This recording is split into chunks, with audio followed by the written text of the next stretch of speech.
Hi guys, welcome back to my channel. So আজকে যে বইটা পড়ে আমি শেষ করেছি, আজকে না কাল রাতে যে বইটা পড়ে শেষ করেছি, উপন্যাস জগতের মোস্ট হাইপড বুক, বাট সত্যি কথা বলতে আমার খুব একটা বেশি ভালো লাগেনি। তো যাই হোক, বইটা হচ্ছে আমৃত্যু ভালোবাসি তোকে। তোমরা যারা থাম্বনেলটা দেখেছো তারা অলরেডি বুঝে গেছো কোন বই। তো যাই হোক, এই বইটা আমার সিরিয়াসলি খুব বেশি ভালো লাগেনি। আমার যেন মনে হচ্ছে ওভার হাইপড করা এই বইটাকে। তো যাই হোক, বইটার ট্যাগলাইনটা হচ্ছে, শূন্যতার শূন্য প্রাচীর ঘিরে আছে আমায়, আমি ঘিরে আছি অদেখা এক মোহমায়া। আবিরের লেখা।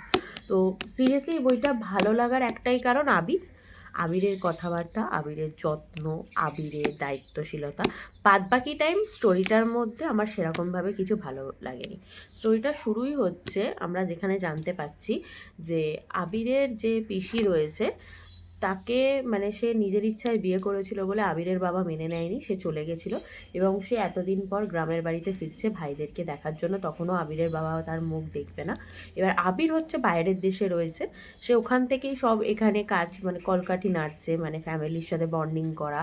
আর ওর যেই মনের মণিকোঠায় যে রয়েছে মেঘ, তার ফুফাতো বোন যাকে বলে, এনাদের রিলেশনশিপ এরকম হয় তোমরা জানো। যাই হোক, তার প্রতি যত্নশীল দায়িত্বশীল সব ওই বাইরের দেশ থেকেই করছে। এবং তার কারণ হচ্ছে ও বাইরের দেশে আছে খুব, মানে যখন মেঘ ছোট ছিল তখন একটা ছেলের সাথে কথা বলার জন্য আবির ওকে সজোরে একটা চড় মেরেছিল এবং সেটার জন্য মেঘ ওর সাথে কথা বলা বন্ধ করে দিয়েছিল। তো সেই কারণে আবির সেই ব্যথাটা না নিতে পেরে বাইরের দেশে সেটেল হয়ে গেছিলো। এবং ওর ইচ্ছে ছিল যে যখন সময় হবে, ম্যাচিওর হবে, মেঘ বড় হবে, তারপরও দেশে ফিরবে। এবং এর পাশাপাশি আমরা এই বাংলাদেশি নভেলে যেরকম হয় যে শুধুমাত্র মেইন ক্যারেক্টার না, তার আশেপাশের ক্যারেক্টারদের উপরেও ফোকাস করা হয়, ঠিক সেই রকমই আমরা এখানে দেখতে পাচ্ছি। মেঘের যে ভাই আছে তানভীর, তারও একটা, মানে খুব কম বয়সে কলেজ লাইফে পলিটিক্স নিয়ে একটা ঝামেলা হয়েছিল। তো তারপর সে ভালোবাসা, চাকরি এসব থেকে পুরোপুরি মুখ সরিয়ে নিয়েছিল। কিন্তু এখন মেঘের যে বেস্ট ফ্রেন্ড রয়েছে বন্যা, তাকে ভালোবেসে সে আবার চাকরির পরীক্ষা দিতে চাইছে, কারণ বন্যার বাবা বলেছে সরকারি চাকরি ছাড়া ছেলেকে বিয়ে দেবে না। কিন্তু বন্যা প্রথমে না বলে দিয়েছিল, মনের মধ্যে ইচ্ছা থাকা সত্ত্বেও, কারণ তানভীররা খুব বড় লোক ছিল, বন্যারা মধ্যবিত্ত, এবং সেটা মাথায় রেখে দুজনের মধ্যে একটা মিসআন্ডারস্ট্যান্ডিং হয়েছিল। কিন্তু পরে কি হয় যে বন্যার বাবা হসপিটালে ভর্তি হয়, স্ট্রোক হয়েছিল তার, এবং সেই মুহূর্তে তানভীর খুব দৌড়াদৌড়ি করে, তানভীর খবর পেয়েই সবটা করে। তো দুজনের মধ্যে আবার বন্ডিং শুরু হয়, তানভীরের ফ্যামিলি, মানে তানভীর বলছি, বন্যার ফ্যামিলিও তানভীরকে মেনে নেয়। এবার অন্যদিকে আবিরও দেশে ফিরে আসে, এটা তার আগেই আবির দেশে ফিরে এসছে। এবং তারপর ধীরে ধীরে দুজনের মধ্যে এই যে আগের অভিমানটা ছিল, মান অভিমানের পালাটা, সেটা অন্যরকম হয়ে যায়। মেঘ বুঝতে শেখে যে আমি মিছিমিছি একটা রাগ এতদিন পুষেছিলাম। তারপর দুজনের ভালো লাগাটা বাড়ে। এর সাথে সাথে আমরা দেখতে পাই সেই যে পিসি ছিল তার ছেলের সাথে মেঘের আরেক বোন মিমের সম্পর্ক ভালো হয়ে উঠছে। এছাড়া সরি, ঠান্ডা লেগে গেছে। এছাড়া আরও আমরা অনেক, মানে ব্যাকগ্রাউন্ড, আবিরের বাবা মা, তাদের অনেক স্টোরি আমরা পাশাপাশি জানতে থাকি। তো ওভারঅল শেষে গিয়ে দেখা যায় মেঘ আর আবিরের বিয়ে হয়েছে। এবং মানে ঠিক আছে, বাট যাই হোক, আমার না স্টোরিটা ব্লান্ড লেগেছে, কারণ হাফেরও বেশি পড়ার পর, মানে বোধহয় এতটা আমাকে পড়তে হয়েছে, এতটা এতটা পড়ার পর এই পার্টে আবির এসছে, মানে আবির দেশ থেকে ফিরেছে, মানে হাফ বই পড়ে যাওয়ার পর এদিক ওদিককার গল্প পড়ার পর যে মেন এমএমসি, সে হাফ বইয়ের মিডিলে এন্টার করছে।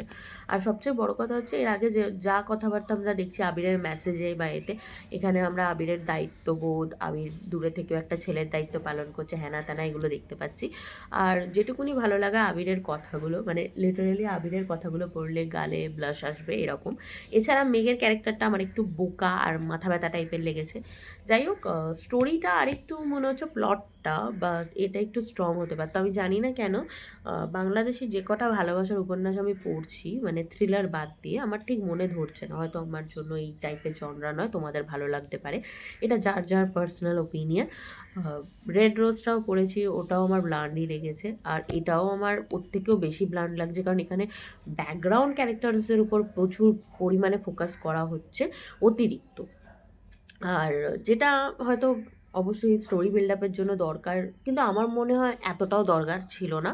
আর আমি মানে বাংলাদেশেরই একজন রিভিউয়ারের ভিডিও দেখেছিলাম ইনস্টাতে, উনি বলছেন যে মানে সালমা চৌধুরী যিনি লেখিকা, আমৃত্যু ভালোবাসি তোকে যে স্টোরিটা উনি অনলাইন পাবলিশ করেছিলেন সেটা নাকি বইয়ের থেকে আলাদা, কারণ ওনার স্টোরিটা কপিরাইট স্ট্রাইক খেয়েছিল। তো আমি তো অনলাইনটা পড়িনি, জানি না।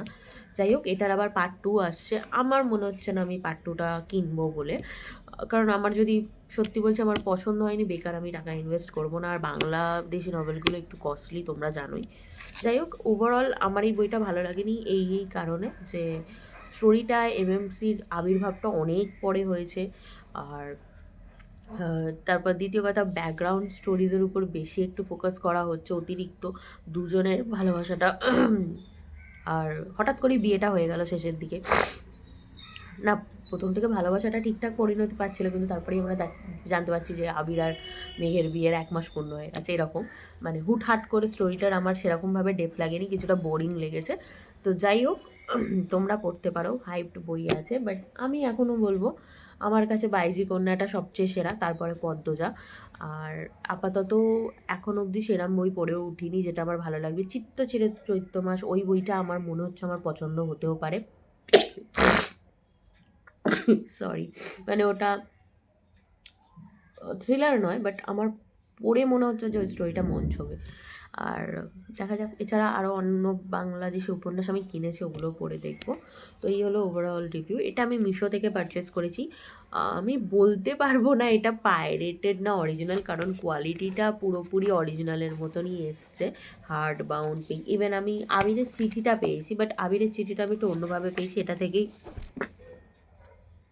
আমার সন্দেহ হচ্ছে যে এটা পাইরেটেড, কারণ ওই খামটা বাদে জাস্ট এইরমভাবে চিঠিটা এসছে।